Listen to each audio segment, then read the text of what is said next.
বিয়ের পরের দিনই তের হাতে ডিভোর্সের পেপার ধরিয়ে দিল তার স্বামী জাঙ্কুক। তে বিয়ের পরের দিন যে এমন একটা সারপ্রাইজ পাবে সেটা সে কখনোই ভাবেনি। অবাক নয়নে নিজের স্বামীর দিকে তাকিয়ে আছে তে। জাঙ্কুকের কোনো ভ্রুক্ষেপ নেই সেদিকে। তেকে চুপচাপ দেখে জাঙ্কুক রেগে যায়। এভাবে সঙ্গের মতো দাঁড়িয়ে আছেন কেন? আমি এক্ষুনি কি বললাম সেটা শুনতে পাননি? তের কাছে সবকিছু কেমন যেন স্বপ্ন মনে হয়। জাঙ্কুকের দিকে এক দৃষ্টিতে তাকিয়ে থাকে মেয়েটা। ভেতর থেকে হাহাকারে ভরে যাচ্ছিল। তে অনেক কষ্টে নিজের চোখের জলকে আটকে রাখে। আপনি কি আমার সাথে মজা করছেন? জিয়ন জাঙ্কুক কখনো মজা করে না। আমি যেটা বলছি সেটা একদম সত্যি। আমি ডিভোর্স চাই। তে আর নিজের চোখের জল আটকে রাখতে পারে না। এক নিমেষে তার এতদিনের দেখা স্বপ্ন ভঙ্গ হয়ে যায়। তের সাথে তো সেই ছোটবেলা থেকেই জাঙ্কুকের বিয়ে ঠিক হয়ে আছে। জাঙ্কুক ও তের বাবা একে অপরের খুব ভালো বন্ধু। সেই খাতিরে ছোটবেলাতেই তাদের বিয়ে ঠিক হয়ে আছে। তের মা সে অনেক ছোট থাকতেই মারা যায়। তারপর তের বাবা আরেকটা বিয়ে করেন। তের সৎ মা তাকে সহ্য করতে পারত না। সেই কারণে তের বাবা তেকে জোরপূর্বক তার ফুপুর কাছে লন্ডনে পাঠিয়ে দেয়। এক সপ্তাহ আগে নিজের বাবার মৃত্যুর সংবাদ পেয়ে তে দেশে ফিরে আসে। এরপর কিছু বুঝে ওঠার আগেই তের সৎ মা আর আরেন তৎপরতায় তে ও জাঙ্কুকের বিয়ে দিয়ে দেয়। তে একের পর এক এইরকম ধাক্কা আর সহ্য করতে পারছিল না। জাঙ্কুকের কোনো কথার উত্তর না দিয়ে সে দৌড়ে ছাদে চলে যায়। ছাদে এসে ঠুকরে ঠুকরে কাঁদতে থাকে। এরই মধ্যে শুনতে পাই তে আজানের শব্দ। ফজরের নামাজের সময় হয়ে গেছে। তে কোনো রকমে চোখের জল মুছে ওযু করে নামাজের সিজদায় লুটিয়ে পড়ে। আল্লাহর কাছে নিজের সব সমস্যার কথা বলে। আমার সাথে কেন বারবার এরকমটা হয় আল্লাহ? আমি তো কারোর সাথে কোনো অন্যায় কিছু করিনি। প্রথমে নিজের বাবার মৃত্যু, হঠাৎ করে এইভাবে বিয়ে, আর এখন বিয়ের পরের দিনে আমি যে আর পারছি না। নামাজ শেষ করে বিছানায় এসে গা এলিয়ে দেয়তে হঠাৎ করে জাঙ্কুক এসে বলে, তখন ওভাবে কোথায় পালিয়ে গিয়েছিলেন? আমার কথা কি আপনার কানে যায়নি? তে চোখ বন্ধ করে মনে শক্তি জোগায়। না, এত সহজে আমায় ভেঙে পড়লে চলবে না। তে জাঙ্কুকের সামনে এসে সরাসরি প্রশ্ন করে, আপনি কেন বিয়ের পরের দিনই আমাকে ডিভোর্স দিতে চাইছেন সেটা আগে বলুন। আমি যতদূর জানি কোনো কারণ ছাড়া এভাবে ডিভোর্স হয় না। আমার কি কোনো কমতি আছে? হ্যাঁ আছে। আমার কোনো ইন্টারেস্ট নেই আপনার উপর। ছোটবেলা থেকে আমার ইচ্ছা ছিল আমার পছন্দেই আমি বিয়ে করব। সেখানে না জানি আপনি কোথায় থেকে উড়ে এসে জুড়ে বসলেন। যাকে আমি চিনি না জানি না, হুট করেই বাবার কথা মতো তাকে বিয়ে করতে হলো। এরকম সম্পর্কে আমি ইন্টারেস্টেড নই। এই কথাগুলো শুনে কি প্রতিক্রিয়া করবে ভেবে পাচ্ছিল না। ঠিক আছে, আপনার ইচ্ছাই পূরণ হবে। আপনি আমাকে 1 মাসের সময় দিন। আমি হরপ করে বলে দিলাম এই 1 মাসে আপনি আমাকে ভালোবেসে ফেলবেন। আর যদি ভালো না বাসেন তাহলে আমি নিজে আপনাকে ডিভোর্স দিয়ে চলে যাব। জাঙ্কুকের কথা শুনে বেশ অবাক হয়। সে হেসেই ফেলে কথাটা শুনে।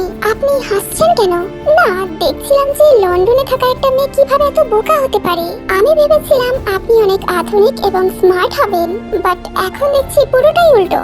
আমি লন্ডনে বড় হলেও একজন মুসলিম বাঙালি হিসাবে বড় হয়েছি। আমার ফুপুমণি আমাকে কোনো খারাপ শিক্ষা দেননি। তার শিক্ষাকে কাজে লাগিয়েই আমি চলবো। তবে আপনি আমাকে খুব বেশি সহজ ও সরল ভাববেন না। আমাকে বাইরে থেকে দেখতে যতটা নরম লাগে, ভেতর থেকে আমি ততটাই শক্ত। আমি শুধু আপনাকে একটা সুযোগ দিতে চাইছি, কিংবা বলতে পারেন আপনার সাথে 1 মাসের একটা বাজি ধরছি। আপনাকে বেশ ইন্টারেস্টিং লাগছে। ঠিক আছে, আমি আপনার প্রস্তাবে রাজি। দিলাম আপনাকে 1 মাস সময়। দেখি আপনি কি করতে পারেন। তে বিজয়ের হাসি হাসে। তেকে এভাবে হাসতে দেখে জাঙ্কুক ভ্রু কুঁচকে ফেলে। তে কোনো কিছু না বলে বেরিয়ে যায় রুম থেকে। আজ থেকে যে তের নতুন লড়াই শুরু। জীবনে অনেক লড়াই করেই তো মেয়েরা বড় হয়েছে। সব লড়াইয়ে ধৈর্য ধরে আল্লাহর নাম নিয়ে গেছে। এবারও তাই করবে। জিন মন খারাপ করে রান্না করছিলেন। এই বয়সেও বাড়ির সব কাজ তাকে একাই করতে হয়। জিন হলো জাঙ্কুকের মা। এই বাড়ির কর্ত্রী, কিন্তু কেউই তাকে মানে না। স্বামী ব্যস্ত রাজনীতি আর ব্যবসা নিয়ে। বড় ছেলে যেই হোক ডাক্তার, যেই হোক স্ত্রী ন্যান্সি পায়ের উপর পা তুলে সারাদিন বসে থাকে। জিন তাকে অনেক চেষ্টা করেও তাকে দিয়ে কোনো কাজ করাতে পারে না। বাড়িতে কাজী লোক আছে বইকি, কিন্তু জিন চান সংসারের কিছু কাজ, যেমন রান্না বান্না অন্তত বাড়ির বউরা করুক। জিন আশায় ছিলেন যে জাঙ্কুকের বউ এসে অন্তত এই সংসারের হাল ধরবে। কিন্তু যখন শুনলেন জাঙ্কুকের বউ লন্ডনে বড় হয়ে হয়েছে। তখন তার সেই আশাটাও মাটি হয়ে গেল। তিনি ভাবলেন এই মেয়ে আর যাই হোক সংসারই তো হবেই না। এইসব ভেবেই একা একা রান্না করছিলেন তিনি। ততক্ষণে তেও রান্নাঘরে চলে আসে। জিন তের দিকে অবাক হয়ে তাকিয়ে আছেন। তে এক বাঙালি বধূর মতো মাথায় ঘোমটা দিয়ে দাঁড়িয়ে আছে। আমি কি আপনাকে কোনো সাহায্য করতে পারি মা? তের থেকে এইরকম মিষ্টি ব্যবহার একদম আশা করেননি জিন। তিনি তো ভেবেছিলেন এই মেয়ে তার বৌমা ন্যান্সির থেকেও বেশি ফুটানিবাজ হবে। তোমার তো নতুন নতুন বিয়ে হয়েছে, তোমাকে এখন এসব কাজ করতে হবে না। তাছাড়া তুমি বিদেশে বড় হয়েছো, এসব কাজ তোমার দ্বারা হবে না। আমি বিদেশে বড় হলেও আমার ফুপুমণি আমাকে একজন সাধারণ বাঙালি মেয়ের মতো করেই বড় করেছেন।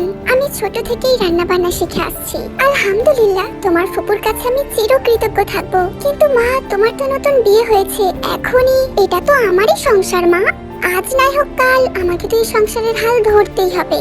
আজ থেকেই না হয় শুরু করে দিই। তের ব্যবহার জিনকে মুগ্ধ করে। তিনি আর তেকে বাধা দেন না। তে আপন মনে সব কাজ করতে থাকে। জিন তের কাজ দেখেই বুঝতে পারেন তার কাজের হাত খুব পাকা। কেমন উপযুক্ত গৃহিণীর মতো সব কাজ করে যাচ্ছে তে। ন্যান্সি সকালে ঘুম থেকে উঠেই ডাইনিং টেবিলে এসে বসে। মা, এক কাপ কফি দিয়ে যান তো।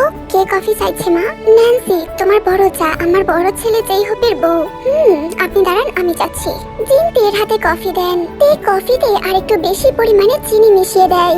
জিন কিছু বলতে চাইলে তে বলে, আমার উপর ভরসা রাখুন মা। তে কফি নিয়ে সরাসরি ন্যান্সিকে গিয়ে দেয়। তুমি বিয়ের পরে তুমি রান্নাঘরে ঢুকে গেছো। শুনেছিলাম তুমি লন্ডনে বড় হয়েছো। এসব কাজ যে কিভাবে করো? কথা বলতে বলতে কফি মুখে দেয় ন্যান্সি। এসব কি?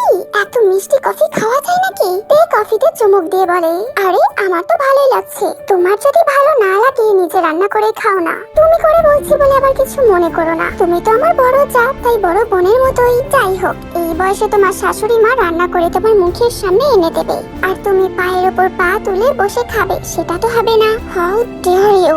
তুমি আমাকে চেনো? আমি কে? আমার বাবা কে জানো? মিনিস্টার কাই। আমি মিনিস্টার কাইয়ের মেয়ে। আমার বাবার পাওয়ার সম্পর্কে কোনো ধারণা নেই তোমার। আর তুমি কিনা আমাকে রান্না করতে বলছো? ও আচ্ছা, তুমি মিনিস্টারের মেয়ে বলে পায়ের ওপর পা তুলে খাবে। ঠিক আছে, তাহলে তোমাকে রান্না করতে হবে না। কিন্তু তোমার জন্য তো পারফেক্ট ভাবে খাবার তৈরি হবে না। যেমন খাবার তৈরি হবে তেমনই কিন্তু তোমাকে খেতে হবে। ন্যান্সি রেগে গিয়ে গরম কফি তের দিকে ছুটতে যাবে। তার আগেই তে তার হাতটা ধরে ফেলে, যার ফলস্বরূপ কিছুটা কফি ন্যান্সির হাতে পড়ে। যন্ত্রণায় কোকিয়ে ওঠে ন্যান্সি। তুমি মিনিস্টার কাইয়ের মেয়ে হলেও আমি কিন্তু সাবেক প্রাইম মিনিস্টার সুবিনের মেয়ে। আমার সাথে পাঙ্গা নিতে এসো না ভাবি। তে ন্যান্সিকে টেনে রান্নাঘরে নিয়ে যায়। ন্যান্সির হাতে হাতা খুন্তি ধরিয়ে দেয়। ন্যান্সির আগে চোখে তাকালে তে মুচকি হেসে বলে, তুমি তো শুনলাম বাড়িতে সারাদিন শুয়ে বসেই কাটাও। আজকে তার থেকে ভালো হবে রান্না বান্না করো, শরীরের ব্যায়াম তো হবে। ন্যান্সি হাতে থাকা খুন্তি ছুঁড়ে মেরে বলে, তোমার সাহস দেখে আমি অবাক হয়ে যাচ্ছি। আমার সাথে এমন ব্যবহার করার ফল যে কি হতে পারে সেটা তোমার জানা নেই। তে এতক্ষণ হাসি মুখ করে থাকলেও এখন তার চোখ মুখ শক্ত হয়ে যায়। তোমার ব্যাপারে আমি অনেক কিছুই জানি, সেগুলো অন্যরা জানলে কিন্তু ভালো হবে না। ন্যান্সির তেজ হঠাৎ করে কোথায় যেন হাওয়ায় মিলিয়ে গেল। তের এমন শক্ত কথা দেখে ন্যান্সি অনেকটা ভয় পেয়ে যায়। তে আর কিছু না বলে কাজে মন দেয়। জিন আর তে একসাথে কাজ করছিল। ন্যান্সি দাঁড়িয়ে দাঁড়িয়ে কিছু একটা ভাবছিল। 10 মিনিট সময় দিলাম, হয় কাজে লেগে পড়ো আর না হয় তোমার। ন্যান্সি আর কিছু না বলে কাজে লেগে পড়ে। জীবনে এই প্রথমবার কাজ করছে সে। বিরক্ত লাগছে খুব, সাথে রাগও হচ্ছে। কিন্তু ন্যান্সি অন্তত এইটুকু বুঝতে পেরেছে এই তেকে দেখে যতটা সহজ সরল লাগছে ততটা সে না। তে খুব ধুরন্তর একটা মেয়ে, হয়তো সবার সামনে অভিনয় করে চলেছে। নিশ্চয়ই এই মেয়েটার এরকম কাজের পেছনে বড় কোনো উদ্দেশ্য আছে। সেই উদ্দেশ্যটাই ন্যান্সিকে খুঁজে বার করতেই হবে। জাঙ্কুক নিজের রুমে বসে ল্যাপটপে কাজ করছিল। নতুন একটা প্রজেক্ট নিয়ে খুব ব্যস্ত সে। এমন সময় জাঙ্কুকের বাবা আরএম তার রুমের বাইরে এসে বলে, ভেতরে আসবো জাঙ্কুক? জাঙ্কুক আর চোখে নিজের বাবার দিকে তাকায়। এমনিতে বাবার সাথে তার খুব ভালো সম্পর্ক, কিন্তু হঠাৎ করে তার আমতে তের সাথে বিয়ে দেওয়ায় খুব রেগে আছে তার বাবার উপর। হ্যাঁ এসো। অফিসের কাজের প্রেশার নিশ্চয়ই বেড়েছে। হ্যাঁ, একটা নতুন প্রজেক্টে কাজ করতে হচ্ছে। দেখো জাঙ্কুক, আমি তোমার বাবা, আমি যা করি তোমার ভালোর জন্যই করি। আমি আগেও তোমাকে আর তোমার ভাইকে বলেছি রাজনীতিতে এসো, তোমাদের সামনে অনেক সুন্দর ভবিষ্যৎ হবে। কিন্তু তোমরা যে যার মতন নিজেদের পেশা বেছে নিলে, তার প্রতিশোধ তো তুমি নিয়েছো আব্বু। আমাদের দুজনকেই আমাদের অমতে নিজেদের রাজনৈতিক ফায়দা হাসিলের জন্য বিয়ে দিলে। প্রথমে ভাইয়ার অমতে মন্ত্রীর মেয়ের সাথে বিয়ে দিলে, আর এখন আমাকেও। তোমরা একটু কম বোঝো সবকিছু। যাই হোক, এখন এইসব ব্যাপারে আমি কথা বলতে আসিনি। সামনে ইলেকশন, আমি চাইছি তুমি ইলেকশনে দাঁড়াও। হোয়াট? কি বলছো সব তুমি? আমি আর ইলেকশন? আব্বু তুমি জানো আমার নিজস্ব একটা ক্যারিয়ার আছে। এমনিতে জোর করে আমাকে বিয়ে দিয়ে দিলে এখন আবার জোর করে আমাকে রাজনীতিতে যুক্ত করতে চাও? নো ওয়ে, আমি আর তোমার কথা শুনবো না। জানতাম তুমি এমন কথাই বলবে, কিন্তু ভুলেছেও না আমি তোমার বাবা। তোমাকে কিভাবে রাজি করাতে হবে সেই উপায় আমার ভালোভাবেই জানা আছে। কথাটা বলে অদ্ভুত ভাবে হেসে রুম থেকে বেরিয়ে যায় আরএম। জাঙ্কুক বুঝতে পারে তার বাবার মনে কিছু একটা তো চলছেই। তে খাবার হাতে নিয়ে দরজার বাইরে দাঁড়িয়ে আছে। জাঙ্কুক বলে দিয়েছে সে এখন কাজে ব্যস্ত, ডিনার করতে নিচে ডাইনিং টেবিলে যেতে পারবে না। তাই যেন জাঙ্কুকের খাবার ওপরে তার রুমে পাঠিয়ে দেওয়া হয়। বলছিলাম ভেতরে আসবো? আপনি কেন এসেছেন? এই বাড়িতে আর কেউ ছিল না? আছে তো, কিন্তু সবাই তো আর আমার মতো ফ্রি নয়। সবার কাজ আছে, যে যার কাজে ব্যস্ত। তাই আমি আপনার জন্য খাবার নিয়ে এলাম। ভালো করেছেন, এখন খাবার রেখে চলে যান, আপনাকে আমার সহ্য হচ্ছে না। জাঙ্কুকের কথা মতো তার টেবিলের উপর খাবার রেখে চলে যায়। যাওয়ার সময় মুচকি হেসে বলে, আজ আমাকে সহ্য হচ্ছে না, এমন সময় আসবে হয়তো আপনি আমাকে খুঁজবেন কিন্তু পাবেন না। তের কথাটা জাঙ্কুক গায়ে লাগায় না। তে নিজের মতোই চলে যায়। তে নিচে এসে ডাইনিং টেবিলে সবাইকে খাবার পরিবেশন করতে থাকে। এই সময় তে বুঝতে পেরে যায় এই পরিবারের সম্পর্কগুলো ঠিক নেই। জিনের সাথে আরএমের দূরত্ব চোখে পড়বে সবার আগে। স্বামীকে বেশ ভয় পান এবং মেনে চলেন জিন, আর এই ভয়ের কারণেই তাদের মধ্যে মানসিক দূরত্ব তৈরি হয়েছে। যেই হোপের সাথেও ন্যান্সির সম্পর্ক ভালো নয় সেটা ভালো করেই বোঝা যাচ্ছে।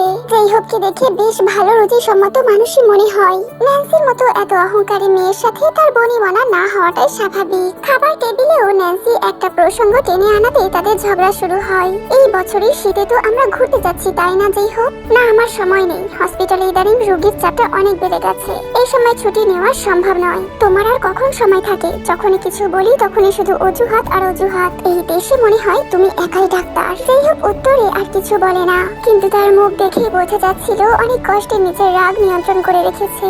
সবার খাওয়া শেষ হয়ে গেলে তে আর জিন একসাথে খেতে বসে। আজ অনেকদিন পর কারোর সাথে বসে খাবার খাচ্ছি, এমনিতে তো একা একা বসেই খেতে হয়। হঠাৎ করে জাঙ্কুক সেখানে এসে বলে, তে আপনি একটু আসুন তো, আপনার সাথে অনেক জরুরি একটা কথা আছে। তে খাওয়া ছেড়েই উঠে যায়। জাঙ্কুক থেকে রুমে নিয়ে এসে বলে, আপনার সাথে আরো একটা কন্ট্রাক্ট করার ছিল। কি কন্ট্রাক্ট? আজ থেকে এই রুমের অর্ধেক আপনার অর্ধেক আমার। আমি বিছানায় শোবো আর আপনি কাউচে। তে মাথা নাড়াই, তারপর রুম থেকে যেতে যেতে বলে, এক সময় নিজের পুরোটা আমাকে দিতে চাইবেন, কিন্তু সেদিন আমাকে পাবেন না, কারণ তখন আমি আর থাকবো না। খাওয়া দাওয়া শেষ করে তে একটু ছাদে এসে দাঁড়ায়। শীতকালে দুপুরের এই রোদে বেশ শান্তি লাগে, যাকে বলে মিষ্টি রোদ। হঠাৎ করে তের ফোন বেজে ওঠে।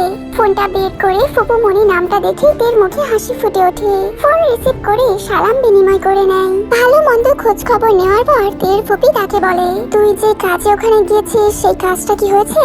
না, এখনো শুরু করিনি, আমাকে আগে অনেক কিছু সিওর হতে হবে, তারপর যা করার করবো। যাই করিস ভেবেচিন্তে করিস, কোনো ভুল যেন না হয়।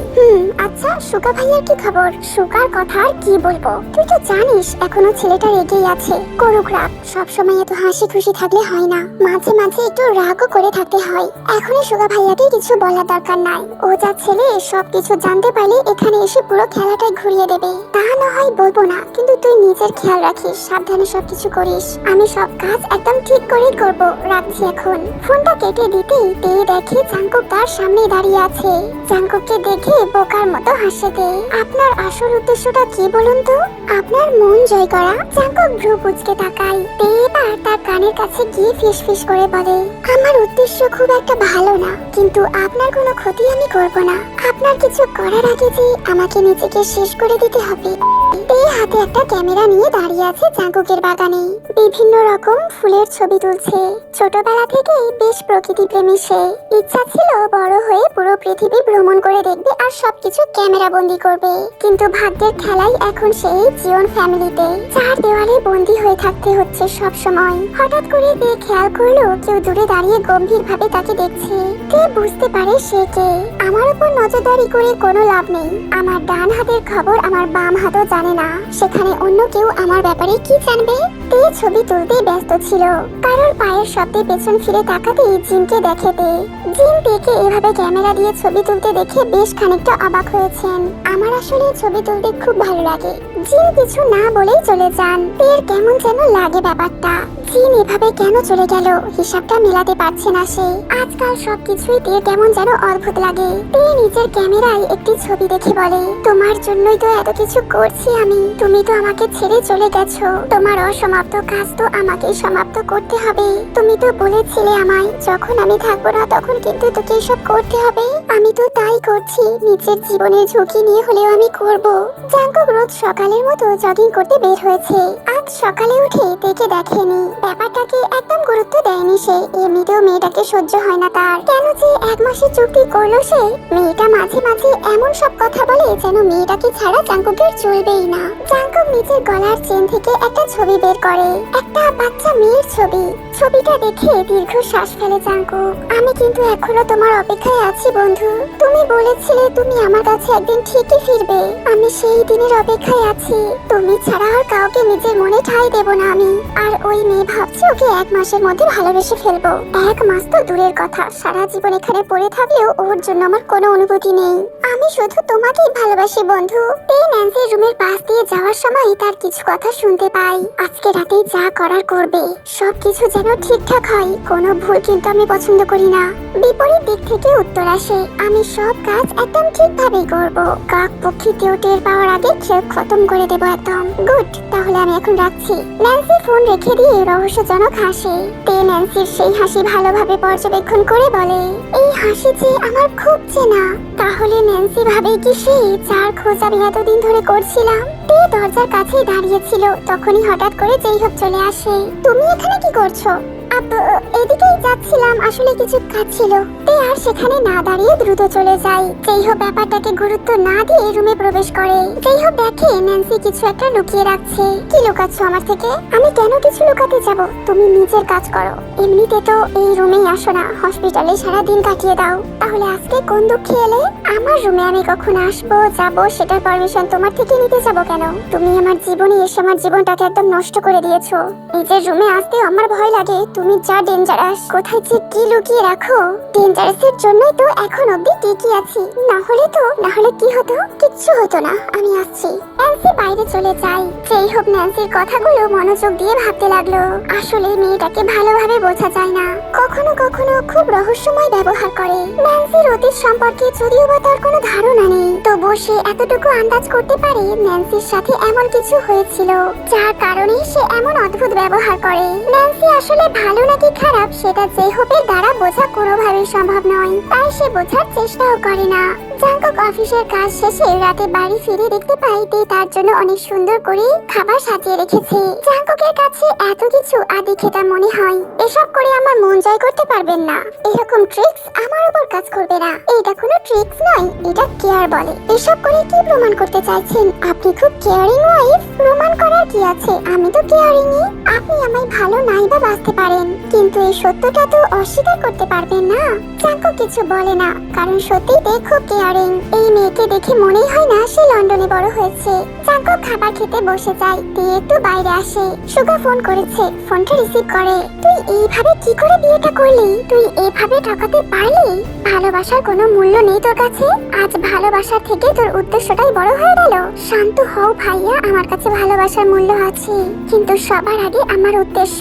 তুমি তো জানো যে কত বড় একটা নোংরা শিকার হতে হয়েছিল আমায়, এখনো হতে হচ্ছে। আমি চাই এই নোংরা খেলাটা বন্ধ করতে। রাজনীতির এই নোংরা খেলায় কত মানুষের জীবন গেল, তার মধ্যে আমার বাবাও অন্যতম। আমার মনে হয় না তার মৃত্যুটা স্বাভাবিক বলে। ডাক্তারের রিপোর্ট তো তাই বলছে, তাহলে তোর কিসের সন্দেহ? আর কার উপর সন্দেহ তোর? আমার সন্দেহ মিসেস আয়ুর উপর, আমার সৎমা মিসেস আয়ু। মহিলাটাকে বরাবরই আমার সন্দেহজনক মনে হয়। আমি খোঁজ নিয়ে তোকে বলছি, এরপর থেকে আমাকে না জানিয়ে কিচ্ছু করবি না। মনে রাখবি তোর প্রত্যেকটা নিঃশ্বাসের খবর আমাকে দিতে হবে। তে মুচকি হেসে ফোনটা কেটে দেয়। তারপর বলে, সেটা তো সম্ভব নয়, কারণ তোমাদের থেকে অনেক কিছুই লুকিয়েছি। তোমরা আমার ব্যাপারে বা এই রহস্যের ব্যাপারে যা জানো সেটা তো সম্পূর্ণ নয়। আমার রহস্যের শিকড় যে অনেক গভীরে লুকায়িত আছে, সেই শিকড় পর্যন্ত তোমরা কেউই পৌঁছাতে পারবে না। আর আমি চাইও না তোমরা কেউ পৌঁছাতে পারো। দূর থেকে দাঁড়িয়ে কেউ একজন তের উপরে নজর রাখছিল। তোমার ব্যাপারে আমি সবকিছুই জানি। আমি তোমার শুভাকাঙ্ক্ষী নাকি শত্রু সেটা বলতে পারবো না, তবে এটা আমি জানি যে আমাদের উদ্দেশ্য অনেকটা একই, তবে পথটা আলাদা। তুমি যা করো গোপনে করো আর আমি সরাসরি। কিন্তু তুমি হয়তো জানো না আমি তোমার সব গোপন ব্যাপারে জানি। আগন্তুক কথাটা বলে রহস্য যেন ঘেঁষে চলে যায়। এই রাতে একা একা গোপনে কোথাও বেরিয়ে যায়। কেউ একজন তার পিছু নেই। কিছু দূর যাওয়ার পর তে পেছনে তাকায়। আপনার অপেক্ষাতেই ছিলাম মিসেস জিন। আমি আগে থেকেই জানতাম তুমি তাহলে ফিরে এসেছো? হ্যাঁ আমি এসেছি। আমাকে তো ফিরে আসতেই হতো প্রতিশোধ নিতে। আমিও তোমার মতো প্রতিশোধই নিতে চাই। তবে হ্যাঁ আমি জানি আপনি সবার উপর প্রতিশোধ নিলেও নিজের স্বামীর উপর প্রতিশোধ নিতে পারবেন না। এখানেই আপনার সাথে আমার পার্থক্য। আমি অন্য সবার উপর প্রতিশোধ নিতে তোমাকে সাহায্য করতে পারবো, কিন্তু নিজের স্বামীর উপরে আঁচ লাগতে দেব না। এই জন্য আমি বলি আমি তোমার বন্ধু আবার শত্রু। আপনি এতদিন ধরে আমার উপরে নজর রাখছিলেন তাই না? হ্যাঁ আমি নজর রাখছিলাম। দেশে আসার পর তোমার সব ক্রিয়াকলাপ আমি দেখেছি। আর কিছু বলে না, জিন দিকে চুপ থাকতে দেখে বলে তুমি আসলেই অনেক চালাক। আমি ভেবেছিলাম তুমি বুঝতে পারবে না, কিন্তু সবই বুঝে গেছো। তার সৎ মা মিসেস আয়ুর সামনে বসে আছে। অনেকক্ষণ থেকে তাকে অনেক কিছু জিজ্ঞাসাবাদ করছে, কিন্তু আয়ু কোনো প্রশ্নের উত্তর দিচ্ছে না, শুধু একটাই কথা বলে যাচ্ছে, আমি কিছু জানি না। তুমি আমাকে বেকার এখানে তুলে এনেছো, আমাকে যেতে দাও। অনেকক্ষণ ধরে এসব সহ্য করতে গিয়ে বিরক্ত হয়ে যাচ্ছিল। আমি জানি আমার তথাকথিত বাবাকে আপনি খুন করেছেন। আমার সেই নিয়ে কোনো সমস্যা নেই। আপনি না মারলে আমি তাকে শেষ করে দিতাম। আয়ু অবাক হয়ে তের দিকে তাকায়। আমি আপনার শত্রু নই। আপনি সব সময় আমার সম্পর্কে ভুল ধারণা নিয়েছিলেন। আমি জানি আমাকে ঘৃণা করার আপনার একমাত্র কারণ হলো আমি সুবিনের মেয়ে, আর এটাই আপনার সবথেকে বড় ভুল। আমি সুবিনের মেয়ে নই, বরং সে আমাকে মিথ্যা পরিচয় বড় করেছে। আমার মায়ের খুনি সে। আয়ু কিছুই বুঝতে পারছে না কি বলছে এই মেয়েটা। আয়ু এবার নিজের ঘটনাগুলো দেখে বলতে থাকে, আমি এই শহরের এক সাধারণ পরিবারের মেয়ে ছিলাম। সুবিন নামক শয়তান কীটটা আমার অনেক ক্ষতি করেছে। কলেজ থেকে তুলে আনে আমায়, পরে ধরা পড়ে যাওয়ায় নিজের মান সম্মান রক্ষায় আমাকে বিয়ে করেছিল। আমি বিয়েটা কখনোই করতে চাইনি, পরিবারের চাপে বিয়েটা করেছিলাম। যখন জানতে পারি সুবিনের একটা মেয়ে আছে, তখন তোমার উপর আমার অনেক রাগ হয়। নিজের প্রতি হওয়া অন্যায় তোমার উপর দিয়ে মেটাতে চাই। তাই তোমার বাবা তোমাকে বিদেশে তোমার ফুপুর কাছে পাঠিয়ে দিয়েছিল। আমি অনেক আগেই সুবিনকে শেষ করতে চেয়েছিলাম, কিন্তু পারিনি। তখন আমি অসহায় ছিলাম, কিন্তু একজনের সহায়তায় আমি কিছুদিন আগে নিজের জমা রাগগুলো তুলে নিই। কার সাহায্যে? আয়ু বলে দেয় যে কে তাকে সাহায্য করেছিল। নামটা শুনে এতে বেশ অবাকই হয়। সে মনে মনে ভাবে, এই লোকটা কেন সাহায্য করলো? এসব তো কোনোভাবেই মিলছে না। আমি বুঝতে পারছি না কিছুই। আর সেখানে দাঁড়িয়ে না থেকে বেরিয়ে আসে। জিন বাইরে দাঁড়িয়ে ছিল। কিছু জানতে পারলে তুমি? অনেক কিছুই জানতে পারলাম। আচ্ছা সেসব বাদ দিন, আগে আমাকে বলুন আপনি আপনার কথা রাখবেন তো? আপনি বলেছিলেন নিজের স্বামী বাদে সবার উপর প্রতিশোধ নিতে আপনি সাহায্য করবেন। হ্যাঁ সাহায্য করব আমি। আমার টার্গেট ছিল 4 জন। তাদের মধ্যে একজন ইতিমধ্যেই নিজের স্ত্রীর হাতে খুন হয়েছে। আপনার স্বামী বাদে বাকি যে 2 জন আছে তাদের উপর প্রতিশোধ নিতে আমার পাশে থাকতে হবে। আজ বাড়ির সবার জন্য একা হাতে সবকিছু রান্না করছে। আর এমএর দলের কিছু নেতাও আজকে যোগ দিয়েছে ডিনারে। নিজের হাতে সবাইকে খাবার দিচ্ছে। খাবার টেবিলে আরএম হঠাৎ করে এমন একটা ঘোষণা করে দেন যে সবাই অবাক হয়ে যান। এই বছর আমি আর ইলেকশনে টিকিট নেব না। আমার হয়ে এবার আমার ছেলে ইলেকশনে দাঁড়াবে। আমার ছোট ছেলে জাঙ্কুক এবার আমার আসন থেকে লড়বে। জাঙ্কুক খাচ্ছিল, হঠাৎ এরকম কথা শুনে বিষম খেয়ে যায়। তার চোখে মুখে রাগ স্পষ্ট। খাবারে পানি ঢেলে দিয়ে বলে, আমি কোনোদিনও এই রাজনীতিতে নাম লেখাবো না। তোমরা যা করার করো। আমি কতবার বলবো এই কথা? আরএম সবার সামনে অপমানিত বোধ করেন, তাই উঠে এসে সবার সামনে জাঙ্কুককে ঠাস করে থাপ্পড় মারেন। জাঙ্কুক জীবনেও তার বাবার হাতে কখনো মার খায়নি, তাই আজকে বেশ অনেকটাই অবাক হয়েছে সে। এতগুলো মানুষের সামনে এত বড় ছেলেকে থাপ্পড় মারার কারণে স্বাভাবিকভাবেই সে অপমানিত হয়। জাঙ্কুক সঙ্গে সঙ্গে নিজের রুমে চলে যায়। আরএম তার পার্টির লোকদের সাথে কথা বলতে ব্যস্ত হয়ে যায়। তেও জাঙ্কুকের পেছন পেছন যায়। জাঙ্কুক রুমে এসে জিনিসপত্র ছোড়াছুড়ি করতে থাকে। রাগে অপমানে তার পুরো শরীরটা জ্বলে যাচ্ছে। আপনি রাগ করবেন না, আমার মনে হয় আপনার নিজের বাবার কথা মেনে নেওয়া উচিত। জাঙ্কুকের মেজাজ এমনিতেই গরম ছিল, তার উপর তের মুখে এমন কথা শুনে রাগটা তার উপর থেকেই পতিত হলো। জাঙ্কুক তের দিকে ফুলঝুরি ছুরি ছুঁড়ে মেরে বলে, আমি কি করব না করব সেটা আপনি বলে দেবেন? কে দিয়েছে আপনাকে সেই অধিকার? আপনি তো একটা নির্লজ্জ মেয়ে। আপনাকে আমি পছন্দ করি না জেনেও আমার পেছনে ঘোরেন। 1 মাসের মধ্যে নাকি আমায় নিজেকে ভালোবাসতে বাধ্য করবেন। নিজেকে কি মনে করেন আপনি? চলে যান আমার সামনে থেকে। তের খুব খারাপ লাগে কথাগুলো শুনে। ভালোবাসার মানুষ যখন এরকম কটু কথা বলে তখন কারই বা ভালো লাগে। তে চেয়েছিল জাঙ্কুক রাজনীতিতে আসুক, কারণ সে জানে জাঙ্কুক অনেক ভালো একজন মানুষ। সে রাজনীতিতে এলে সাধারণ মানুষের ভালোর জন্যই কাজ করবে। কিন্তু জাঙ্কুক তো কিছুই বুঝতে চাইছে না, তাই তেয়ার কথা না বাড়িয়ে চলে আসে। বাইরে এসে নিঃশব্দে নিজের চোখের 2 ফোঁটা অশ্রু বিসর্জন করে। জাঙ্কুক এমন করবে আমি জানতাম, তবুও কেন জানি ওর এরকম ব্যবহার আমার সহ্য হচ্ছে না। ভালোবাসি আমি তোমাকে জাঙ্কুক, আমার ভালোবাসা তুমি বুঝতে পারছো না, কিন্তু একদিন ঠিকই বুঝবে। দেখো বেশি দেরি নেই আর সেই দিনটা। নতুন দিনের আভাস দিয়ে সূর্যের আগমন। তে ভোরে উঠে নামাজ আদায় করে বাড়ির বিভিন্ন কাজে ব্যস্ত হয়ে পড়ে। জিনের সাথে কাজের ফাঁকে কিছু পরিকল্পনাও করে নেয়। আজ রাতে একটি বড় কাজ করতে হবে তাদের। তে কাজ করে এসে জাঙ্কুকের রুমে ঢুকে দেখে তার সব জামা কাপড় অগোছালো করে রেখেছে। তে সেই সব জামা কাপড় গোছাতে গোছাতে একটি শার্টের পকেটে জাঙ্কুকের লকেটটা পায়। কৌতূহলবশত লকেটটা খুলে একটি বাচ্চা মেয়ের ছবি দেখতে পায়। ছবিটা ভালো করে দেখে তে বুঝতে পারে এটা কার ছবি। আমার ছবি আজও লকেটে রেখে দিয়েছো, কিন্তু আমাকে চিনতেই পারলে না এখনো। হঠাৎ করে জাঙ্কুক রুমে আসে। রুমে এসে তের হাতে লকেটটা দেখে তার প্রচুর রাগ হয়। এমনিতেই গতকালের জন্য তার উপর রেখেছিল, তার উপর আজকে আবার তার প্রিয় লকেটটা তের হাতে। সে নিজের জ্ঞান হারিয়ে সোজা এসে তেকে একটা থাপড় মারে। তে তাল সামলাতে না পেরে পড়ে যায়। জাঙ্কুক লকেটটা ছিনিয়ে নিয়ে বলে, আমার অনুমতি ছাড়া আমার জিনিসে হাত দিয়েছেন কোন সাহসে? খবরদার এমন ভুল করবেন না, না হলে টানতে টানতে আপনাকে বাড়ি থেকে বের করে দেব। কথাটা বলে জাঙ্কুক চলে যাচ্ছিল, তখনই তে গুনগুন করে একটি গানের কলি বলে, বুঝবি তুই খুঁজবি তুই যখন আমি থাকবো না, হাত বাড়িয়ে ডাকবি তুই আর তো ফিরে আসবো না। এই রহস্যজনক হাসছে। আছে নিজের একটা উদ্দেশ্য পূরণের পথে। তার প্রতিশোধের তালিকায় যারা ছিল তাদের একজনকে আজকে সে শাস্তি দিতে চলেছে। তার আজকের শিকার আরএম এর ডান হাত শুভ। সে আরএম এর অত্যন্ত বিশ্বস্ত একটা সঙ্গী। তের আজ মনে পড়ে যায় এই লোকটি কি করেছিল তার সাথে। তাই তে আজ সে সব কিছুর প্রতিশোধ নেবে। জিনের সাথে মিলে খুব সুন্দর একটা পরিকল্পনাও করে নিয়েছে। এখন শুধু রাত 12টা বাজার অপেক্ষা। ব্যাস, তাহলেই তে শেষ করে দেবে শুভকে। জাঙ্কুকের তখনকার ব্যবহারের জন্য তের মন খুব একটা ভালো নেই। তবে সে জানে জাঙ্কুক না জেনে এসব করেছে। যদি জাঙ্কুক জানতো তে কে, তাহলে সে কখনোই এমন ব্যবহার করতো না। তবে তে চায় না জাঙ্কুক এখনই তার সম্পর্কে জানুক। যদি জানে তাহলে তার উদ্দেশ্য পূরণের পথে বাধা সৃষ্টি করতে পারে। তাই তে আপাতত জাঙ্কুককে কিছু জানতে দিতে চায় না। জিন বাগানের ফুলগুলোতে পানি দিচ্ছে। এমনিতে এসব কাজ মালিরাই করে থাকে, কিন্তু আজকে তার বড্ড ইচ্ছা করছে এইসব কাজ করতে।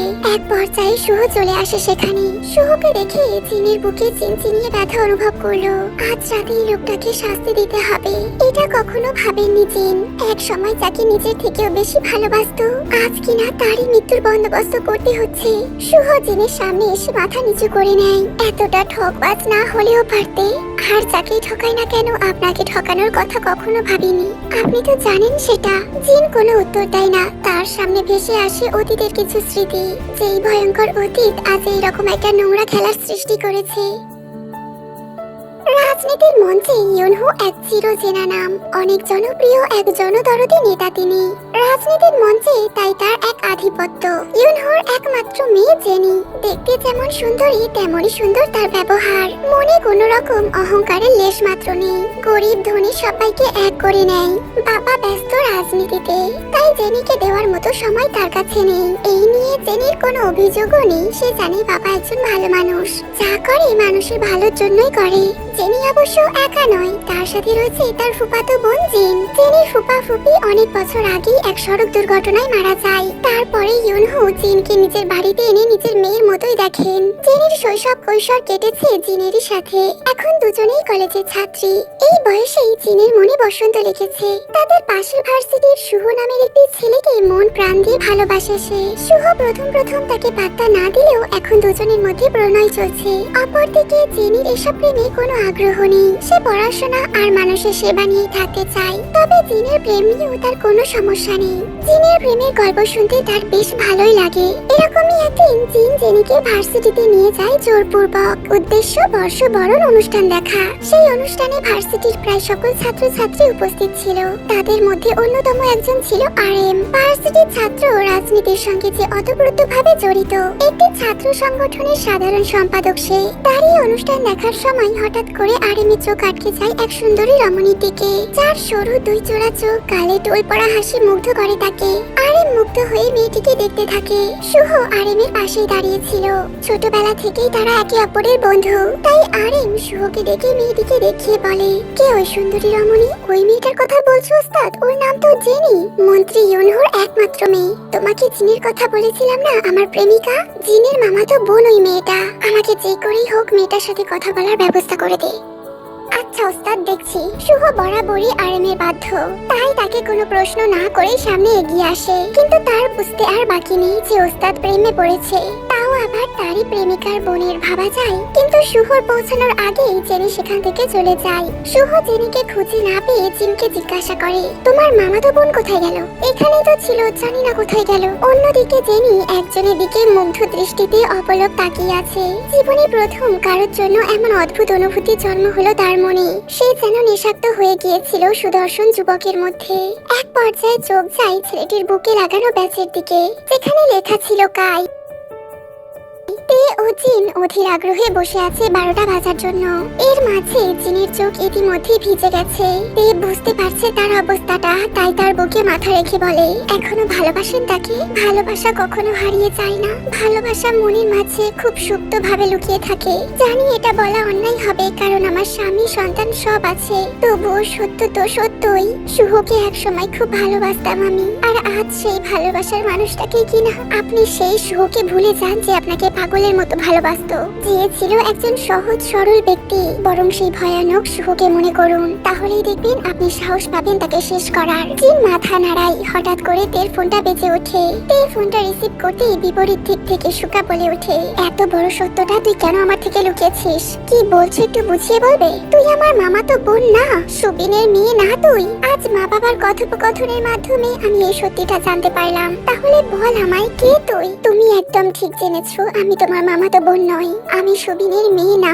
আমার সাথে সুবিনের কোনো সম্পর্ক নেই। অবশ্য একদমই সম্পর্ক নেই বললে ভুল হবে। সম্পর্ক ছিল, তবে সেটা প্রতিশোধের। সেই প্রতিশোধ অন্য কেউ নিয়ে নিয়েছে। তবে আমি নিজের হাতে তাকে শাস্তি দিতে পারলে আরো বেশি খুশি হতাম। কিসের প্রতিশোধের কথা বলছিস তুই? আমাকে সত্যি করে বল, কি তোর আসল পরিচয়? সময় হলে তুমি জানতে পারবে সবকিছু। আপাতত এটা জেনে রেখো, আমার উদ্দেশ্য প্রতিশোধের। আর আজ আমি এমনই একজনের উপর প্রতিশোধ নিতে চলেছি। এমন সময় জিন বলে ওঠে, তে 12টা বেজে গেছে। তে ফোনটা কেটে দিয়ে বলে, চলুন আমাদের কাজটা শুরু করে দিই। তে সকালে ঘুম থেকে উঠে চলে যায় রান্নাঘরে। জিনের সাথে খুব জরুরি কথা আছে যে তার। রান্নাঘরে প্রবেশ করেই তে দেখতে পায় জিন মাথা নিচু করে রান্না করে চলেছে। তেকে দেখে গত রাতের প্রসঙ্গ তুলে বলে, গতকাল রাতের জন্য তুমি চাইলে আমাকে দোষ দিতে পারো, আমি কিছু মনে করব না। কিন্তু একটা কথা, আমি চেষ্টা করেছিলাম। তোমাকে ধোঁকা দেওয়ার অভিপ্রায় আমার কখনোই ছিল না, আর এখনো নেই। আমি তোমার পাশে আছি। আমি জানি আপনি আমার সাথে আছেন। আপনাকে আমি কোনো কিছুর জন্য দোষ দেব না। এর কথাই জিন স্বস্তি পায়। কিন্তু তার এই স্বস্তি বেশিক্ষণ স্থায়ী হয় না। তাদের বাড়ির এক কাজের মেয়ে দৌড়ে এসে খবর দেয়, সর্বনাশ হয়ে গেছে ম্যাডাম। পাশের ডোবা থেকে শুভ সাহেবের গলা কাটা মৃতদেহ উদ্ধার করা হয়েছে। স্যার ওখানেই আছেন। আমার তো শুনে পুরো শরীরটা কাঁপছে। জিনের বুক কেঁপে ওঠে। যাই হোক না কেন, এক সময় পাগলের মতো ভালোবাসতো শুভকে। তার মৃত্যুর সংবাদে কষ্ট পাওয়াই অবশ্য স্বাভাবিক। এরই মধ্যে জিনের মস্তিষ্কে কিছু চিন্তার উদয় হলো। সে সন্দেহের দৃষ্টিতে তের দিকে তাকায়। ইশারা করে কাজের মেয়েটাকে চলে যেতে বলে মেয়েটা চলে যায়। তুমি কি এসবের পেছনে রয়েছো? কাল রাতে তো আমরা শুভকে অপহরণ করার পরিকল্পনা করেছিলাম। তার থেকে সব সত্য জানার কথা ছিল আমাদের। তারপর তাকে উপযুক্ত শাস্তি দেওয়ার কথা ছিল। এর কিছুই হলো না। কাল রাতে আমরা তো শুভর কোনো খোঁজই পেলাম না। তাহলে এখন এসব কিভাবে হলো? আমি এই ব্যাপারে কিছু জানি না। আমি আলাদা করে কোনো পরিকল্পনা করিনি। এর পেছনে অন্য কারোর হাত আছে। এবার আমাদের তাকেই খুঁজে বের করতে হবে। জাঙ্কুক আজকে অফিসে যায়নি। কোনো শারীরিক সমস্যা না, আজ সমস্যা তার মনের। কেন জানি আজ ভেতর থেকে কোনো চাপা কষ্ট অনুভব করছে। মন খারাপের অশিলাতেই আজ অফিসে যায়নি সে। জানে এর কারণে বসের অনেক কথা শুনতে হবে, কিন্তু সে নিরুপায়। মনের অসুখ যে বড় অসুখ। জাঙ্কুক ঘুমানোর চেষ্টা করছিল। কিন্তু তার চোখে ঘুম আসছিল না। এমন সময় ন্যান্সি তার রুমে প্রবেশ করে। বেশ ভালোই তো আছো দেখছি, নতুন বউ নতুন সংসার নিয়ে। এটাই হয়তো তোমার আসল রূপ। সব পুরুষ মানুষই একজনকে পেলে আরেকজনকে ভুলে যায়, তাই তুমিও খুব সহজেই। জাঙ্কুক ন্যান্সিকে তার কথা সম্পূর্ণ করতে না দিয়েই বলে, আমি তাকে ভুলিনি ভাবি, এখনো আমার হৃদয় জুড়ে সে অবস্থান করে। কথাটা বলে নিজের বুকে থাকা লকেট থেকে ছবিটা বের করে ন্যান্সিকে দেখায়। স্নেহা, এই পৃথিবীর সবাই ওকে ভুলে গেলেও আমি কখনো স্নেহাকে ভুলতে পারবো না। স্নেহা আমার হৃদয় জুড়ে থাকবে সব সময়। অন্য কেউ আমার মন থেকে স্নেহার জায়গা দখল করে নিতে পারবে না। ন্যান্সি প্রসন্ন হয়ে রুম থেকে বের হয়। রুম থেকে বের হতেই তার কেমন জানি একটা মন খারাপ লাগে। নিজেকে বড় স্বার্থপর মনে হয় তার। স্নেহা তো এখন আর নেই, তাহলে জাঙ্কুক কেন তাকে আজীবন মনে রাখবে? এই পৃথিবীতে তো কোনো কিছুই থেমে থাকে না। আমি কি স্বার্থপরতা করছি না? তের প্রতি হওয়া অন্যায়কে কি সমর্থন করছি না আমি? তে তো এখন জাঙ্কুকের বউ, তার সম্পূর্ণ হক আছে জাঙ্কুকের উপর। সেখানে জাঙ্কুক না, এটা ঠিক নয়। কিন্তু আমি যে এই বেঠিক কাজে সায় দিচ্ছি, কি করব? আমি যে স্বার্থপর, অনেক বেশি স্বার্থপর। শুভর মৃত্যুতে খুব ভেঙে পড়েছেন আরএম। যতই হোক তার বিশ্বস্ত বন্ধু, তার ডান হাত বলে কথা। এত সবকিছুর মাঝে আরএম সব থেকে বেশি অবাক হয়েছেন জিনের জন্য। আরএম জানে জিন আর শুভর ভালোবাসার কথা। ভাগ্যের খেলায় তারা এক হতে পারেনি। জিন যখন জানিয়ে আরএম এর সামনে আসে, তখন আরএম আর থাকতে পারে না। তাকে সরাসরি প্রশ্ন করেই বসে, তুমি এত নিশ্চুপ কেন আজকে? শুভর মৃত্যুর খবর কি তুমি শোনোনি? যাকে একটা সময় ভালোবাসতে, তার মৃত্যু কি বিন্দু মাত্র কষ্ট দেয়নি তোমাকে? বিশ্বাসঘাতকদের জন্য নষ্ট করার মতো জল আমার কাছে নেই। আরএম দমে যায় জিনের কথা শুনে, কারণ তার কাছে বলার মতো আর কিছু নেই। সে যে নিজেও সবটা জানে। জিন আরএমকে চা দিয়ে রান্নাঘরে ফিরে এলে তে বলে, চায়ে ঘুমের ওষুধ মিশিয়েছেন তো? জিন মাথা নাড়িয়ে সম্মতি জানায়। জিনের চোখে মুখে ভয় আর দুশ্চিন্তার ছাপ, যেটা তের চোখ এড়ায় না।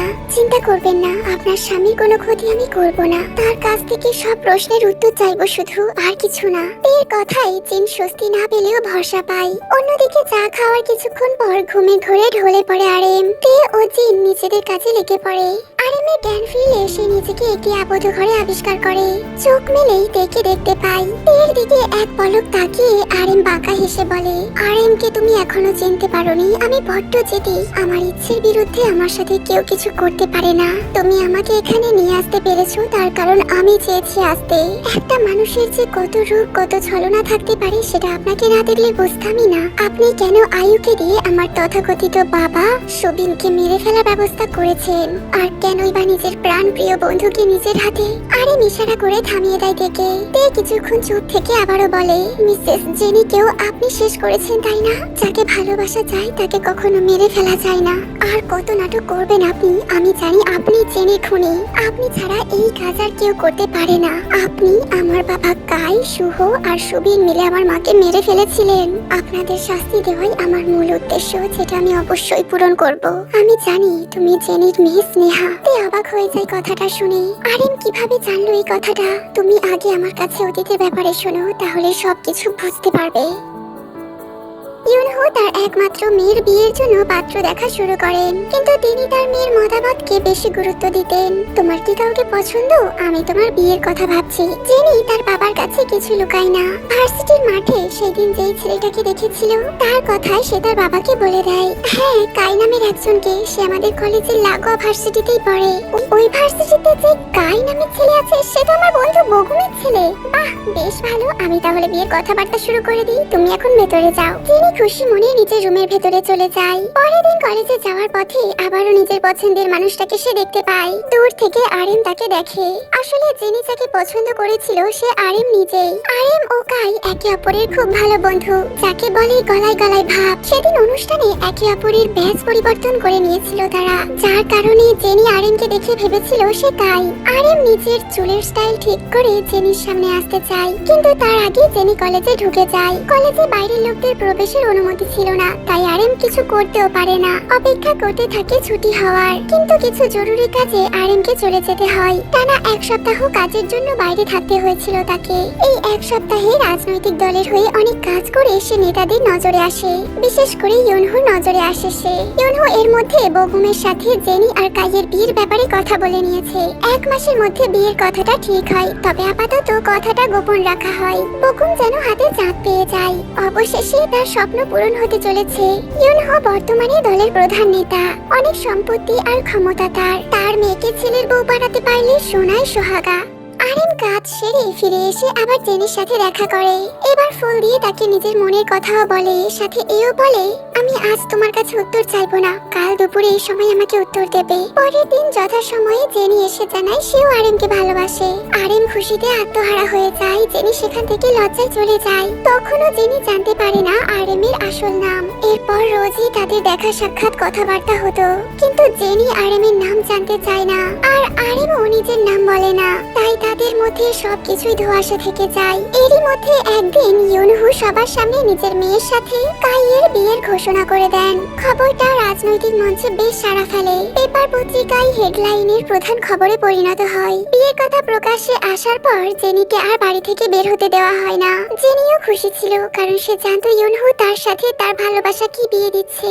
অন্যদিকে আরিম যখন সংবাদটা পায় সে কষ্টে দুঃখে প্রায় পাগল হয়ে যায়। জেনির সাথে যোগাযোগ করার চেষ্টা করে। 2 দিন পরই তার বিয়ে। আরিমের একবার মনে হলো ইউনহুর সাথে কথা বলবে, কিন্তু সেটাও সম্ভব ছিল না, কারণ ইউনহুর সাথে এত সহজে দেখা করা যায় না। শেষে অনেক কষ্টে জেনির বিয়ের একদিন আগে গোপনে তার রুমে যায় আরিম। রুমে গিয়ে জেনিকে নিয়ে পালিয়ে আসতে চায় সে। এই প্রথম জেনি তার ভুলটা আবিষ্কার করে। সে যাকে কাই ভাবতো সে আসলে আরিম। জেনির চোখ বেয়ে জল পড়তে থাকে। নিজের করা ভুলের জন্য আফসোস হয়, কিন্তু নিজের বাবার মান সম্মানের কথা চিন্তা করে জেনি আরিমকে খালি হাতে ফিরিয়ে দেয়। আরিম এবার কাইয়ের কাছে যায়। যেহেতু কাই তার বন্ধু, তাই তাকে বিশ্বাস করে সব কথা বলে। কাই সব শুনে আরিমকে আশ্বাস দেয় সে সবকিছু ঠিক করে দেবে। কাইয়ের সাথে দেখা করে ফেরার পথে আরিমের একটি অ্যাক্সিডেন্ট হয়। তারপর আরিমের আর কিছু মনে নেই। জ্ঞান ফেরার পর আরিম জানতে পারে 1 সপ্তাহ ধরে সে অসুস্থ ছিল। এর মধ্যে কাই আর জেনির বিয়ে হয়ে গেছে। সবটা শুনে অনেক কষ্ট হয় তার, কিন্তু আরিম নিয়তি মনে করে সবকিছু মেনে নেয়। এসব ঘটনার পর রাজনীতিতে ব্যস্ত হয়ে যায় আরিম। ধীরে ধীরে রাজনীতিতে নিজের নাম বৃদ্ধি করে।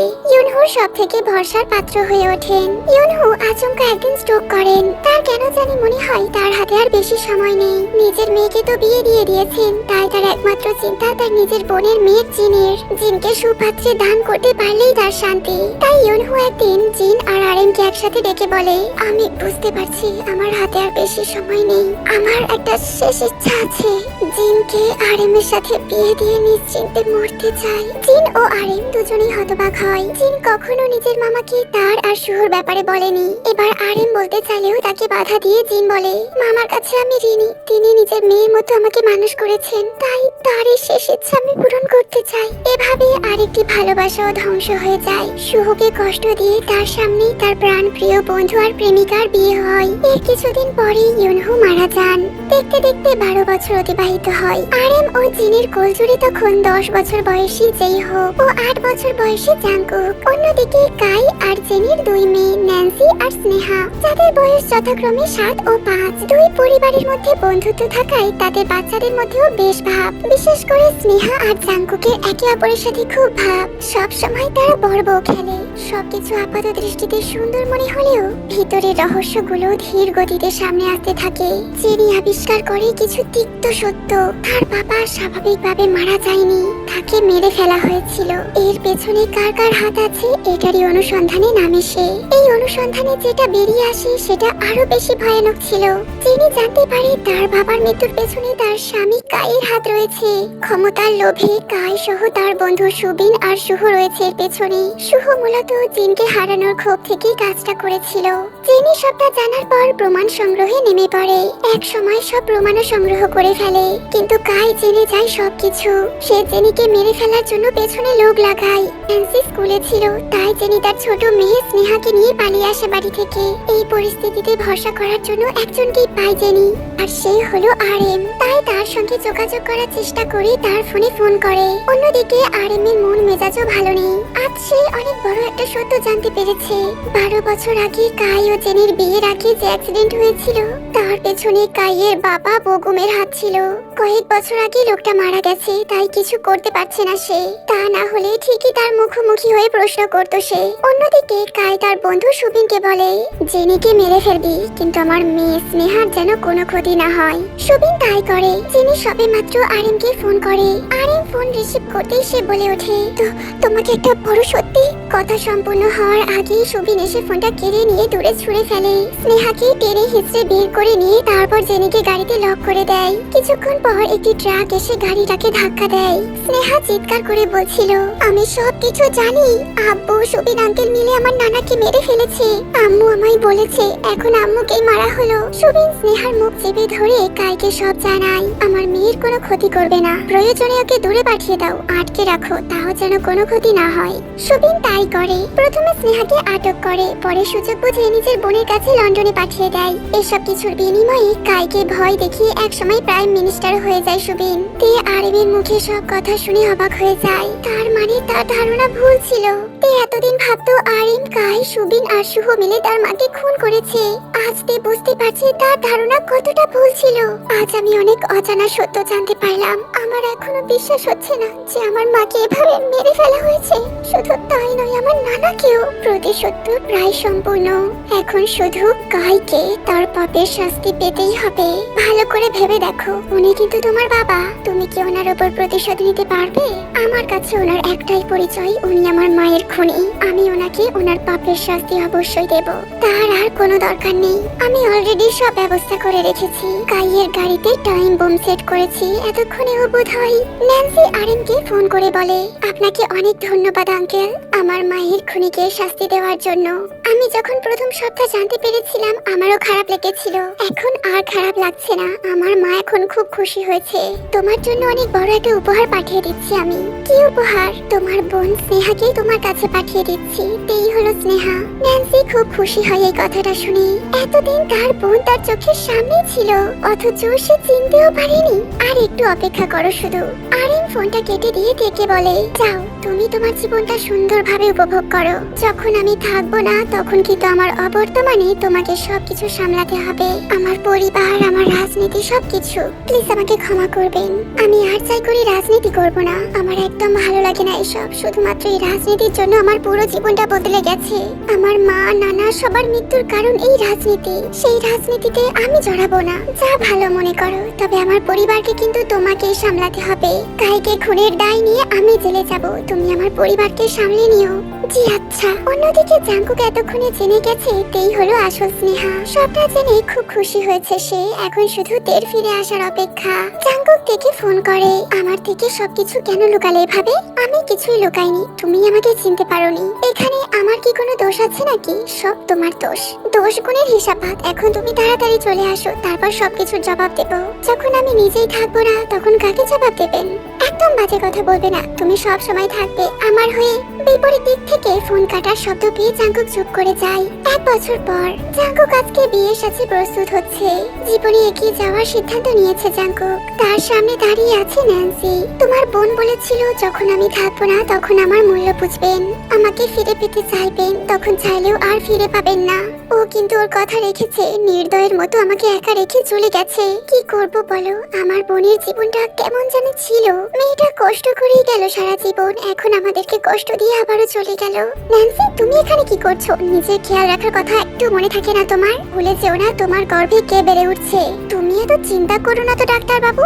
তোমার বাচ্চা আর বাচ্চার মা দুজনেই হ্যাপি। যেই হোক মুচকি হাসে। এখন ন্যান্সির সাথে তার সম্পর্ক একদম স্বাভাবিক, শুধু তাদের পরিবারের অবস্থা একটু অস্বাভাবিক। আরিম কাইকে খুনের দায়ে জেলে, তেও নিখোঁজ। সব মিলিয়ে তাদের পরিবারের পরিস্থিতি একদম ভালো না। জাঙ্কুক, তুই চল, এখন বিয়েটা করে নিতে হবে। জাঙ্কুক চলে গেল তেইহবের সাথে।